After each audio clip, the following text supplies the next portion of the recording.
Oh, hey, didn't hear you come in. Hey, well, I got you here.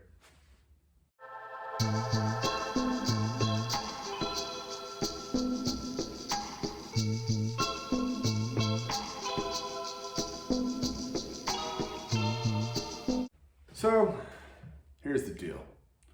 When I started Quarantine Cocktail Hour, the podcast from Mountain High Industries, about a year ago, I started getting a lot of texts, emails, questions. Mark, how you making those drinks? What kind of booze you using? What's your process? What's your ratio? And you know what? I thought, hey, why don't I just show rather than tell? While we go through this series, you might be a bartender, you might know a bartender. And you might think to yourself, that's not how you make that drink. Well, I'll tell you what, you're wrong. It is how I make this drink. But you know what? It's all about the process. You do you. You figure out how you want to make these drinks along the way. What are your ratios? What are your flavors? It's all about the journey, my friends. Tonight, we're going to be starting out with one of my old standbys, the Markhattan.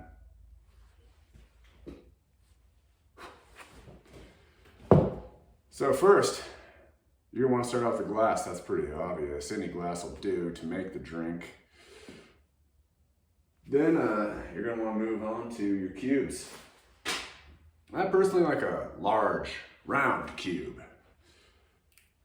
We bought this silly thing to make baby food in. And guess what?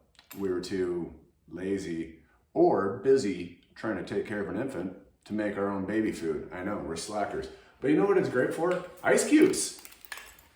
It makes a perfect kind of little round nugget cube. It's really great for a whiskey drink. Next, you want to move on to your whiskey. I go with a George Dickle. Right here we got the Dickle Rye. And a rye, I believe, is what you're supposed to start off your Markhattan or Manhattan with. But I'm going to give you a little trick of the trade. This rye is actually just a refill out of this half gallon of Dickle 12 here. I'll tell you why. This is about 22 bucks a bottle. This is about 38. It's just economics, folks. Whiskey's not going bad. Plus, that big thing's not fitting in the booze caddy. Then you're gonna want your portions.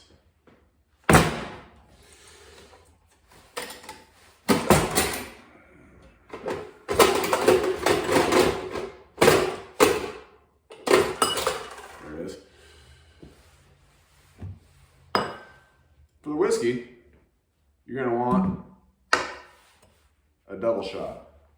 That'd be 2 of these. Forgot to tell you, with the ice, I'd go with 1 or 2. But for the shots, I'd always go for 2.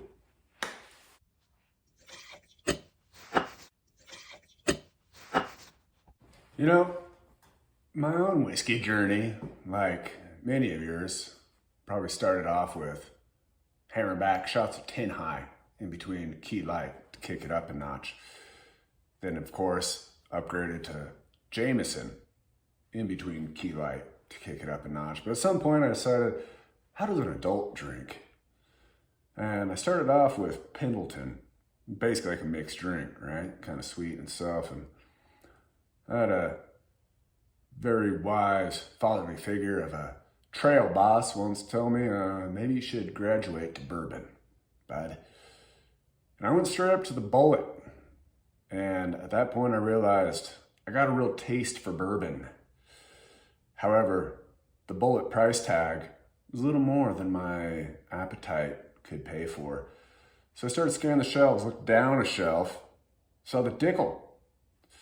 And it brought back memories of a buddy of mine's stepdad. Super classy dude, real smart, great job, took care of things, responsible, and he always had a half gallon of Dickle. And he'd say crazy things like, "A little Dickle for your pickle, boys," which I always thought was great.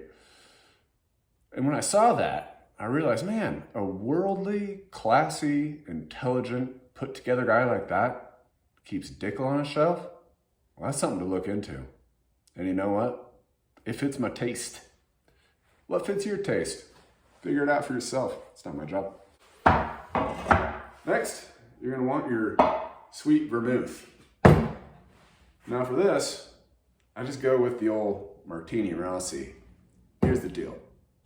I think the vermouth makes a big difference. I think a lot of people are really particular about the vermouth. But for me, liquor stores got this at about $10, and then the next step up is like $36. And that's a gap. That's a gap that I'm not willing to cover for something that I'm gonna drink mixed with mostly other booze. So, I'll tolerate the Martini Rossi. For this, you know, one shot. Next thing you want to throw in this bad down, your bitters. So, you've all seen this one. The old agris, je ne sais pas. So this one at your liquor store, this little tiny ding dong bottle here, it's like $12. Well, let me tell you a little secret. You can buy this at Winco for like $7. It's in the wine aisle. Yeah. So the next one down from this at the liquor store is like $6. Which I don't even know what that tastes like, but I assume it's only $1. It'd be like a $3 thing at Winco. They don't even sell it there. It's not even good enough for Winco. I want to go for it. You can also make this stuff yourself if you're one of those type of people who like makes your own bread and grows your own vegetables. All things I've tried and just figured I'd rather sit in a garage and make videos about telling you how you could make it and actually make it myself. No, I'll just spend $7 at Winco. This stuff also lasts forever because, as you'll see, all you need is about 5 or 6 little splish splash splooshes of this. Splish, splash, sploosh, sploosh.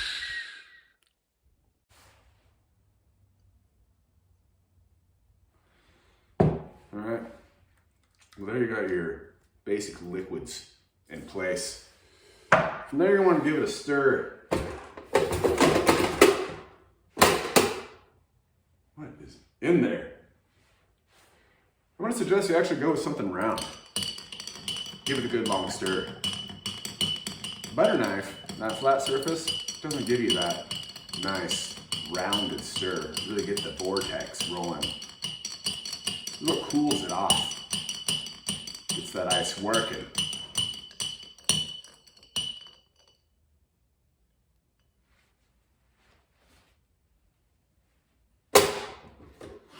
Lastly, you want to garnish this with a little twist of orange. Now, here is an orange, but there's also a conundrum that comes up at this point. The orange conundrum. See, to get a twist of orange, you're gonna want just a little bit of that peel, just a little bit of the rind there, just about so. Take it right off. Give that guy a little zester right over the top. If you got some time, maybe light it on fire, that's fun. And just drop that one in there. And then I just give it a little one of these. Here comes the conundrum. This little thing on the orange makes it really hard to peel. And let's say you got a significant other at home who wants an orange every now and then. And they're thinking, this thing's kind of hard to peel, man. You got another route you want to go?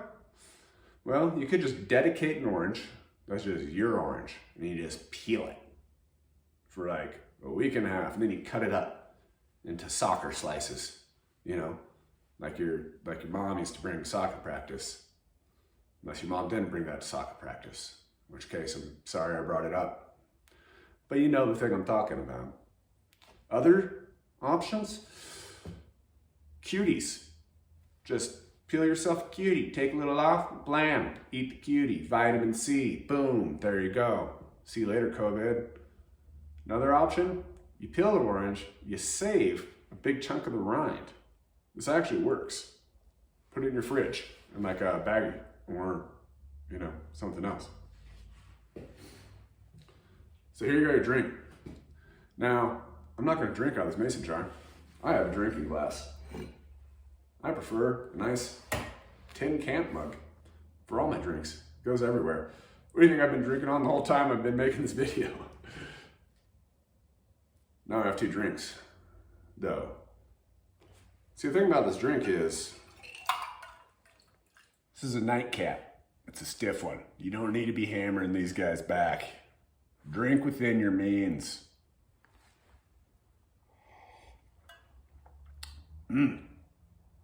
Decent. That's all I need. Good enough is good enough for tonight. I got things to do. I think.